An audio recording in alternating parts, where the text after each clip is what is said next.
So I just seen the drama, and well, let's talk about it.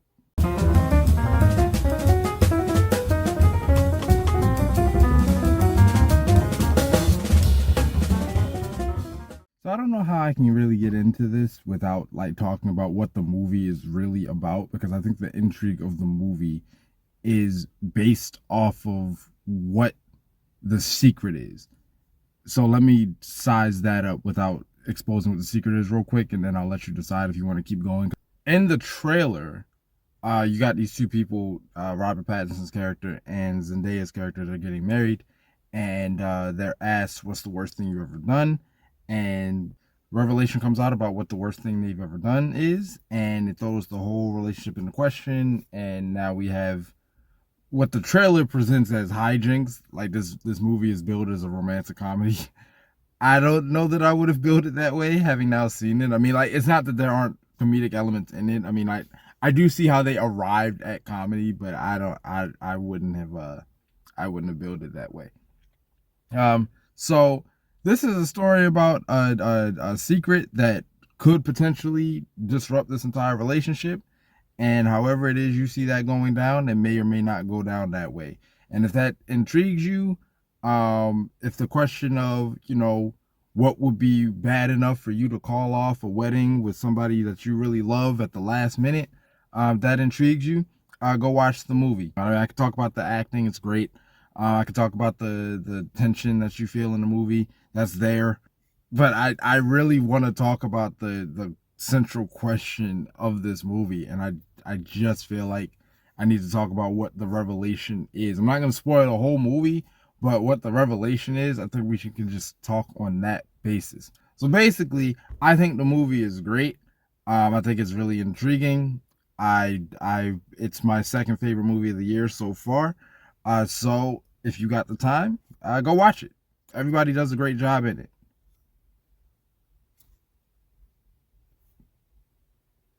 On to what the movie is really about. We find out that Zendaya, when she was in high school, she planned to turn her high school into the elimination chamber, heavy on the elimination. But she didn't do it.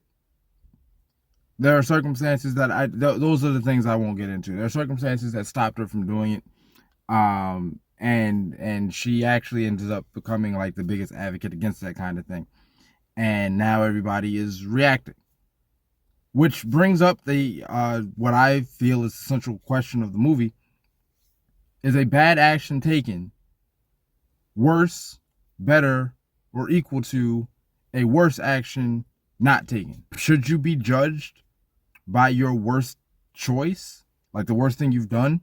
I think you could arrive at yes or no. Should you be judged by the worst thing you thought about doing? I think that's a harder question to answer, because number one, the worst things you've probably thought about doing, you didn't actively think about.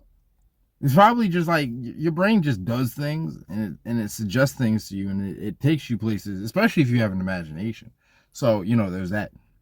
Now, granted, in this movie, this isn't really like an impulse thing. It's more so presented that like Zendaya's character had a whole journey on her way to almost making this decision. So there is that aspect of it. And Robert Pattinson is struggling with that revelation for the entire movie. Like, do I go through with this wedding? Can I see her the same? Could she truly not be the same person she was back then? Is that kind of redemption like possible? As a Christian man, I believe that you can change. It's kind of a prerequisite for the faith. You can't really subscribe to it and think that people are just doomed to be who or what they are. So I was enjoying the conversation, especially like the dynamic between the character Rachel and Emma. Emma is Zendaya's character. Rachel, her actress, I don't know her actress name, but I will put her name somewhere here so I can credit her. I like their dynamic because Rachel is I did a really messed up thing. Like, I actually did a messed up thing. And Emma, Zendaya, is I thought about doing a messed up thing, but I didn't. So their dynamic is one of the highlights of the movie for me. Now, depending on where you fall on the question will determine how you feel about Rachel. I think one of the strengths of this movie is that everyone comes to a reasonable conclusion based on what they find out. Everyone's reaction is somehow like valid. Now there's some issues with the movie.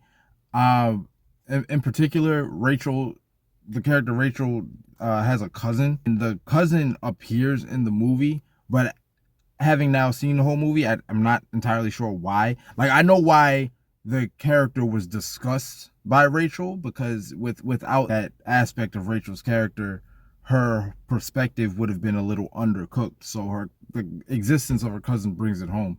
As to why her cousin actually appears in the movie, I don't really get that. I think the vibe is, I think what they're going for is having Robert Pattinson come like face to face with the consequence of what his wife to be could have done, like what could have happened.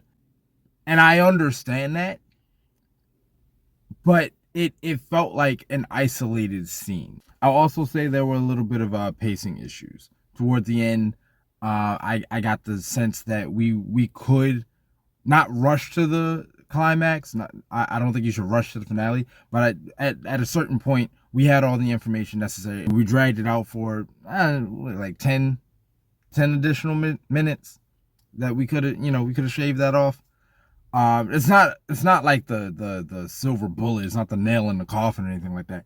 But it definitely, at that point, I was like feeling the length of the movie. It's not a terribly long movie. It's like 146, like 1 hour 46 minutes. So it's not like offensively long, but when you're watching it and you can feel it slowing down, especially when you get the sense that you're getting toward the end, and it feels like it's delaying getting there, that's when you start to feel the length. No matter how long or short it is, you're just like, okay, I'm ready to wrap this up. But more or less, no, I think this movie is great. Little bit of lore really quickly. In high school, and I'm not saying I was Zendaya's character. That's not what this is about to be. But in high school, I was very lonely. I got picked on quite a bit. And there were a number of people in my high school who thought that of me. I didn't make threats like that. I didn't write anything down. I've never even held a gun. But there were people who thought that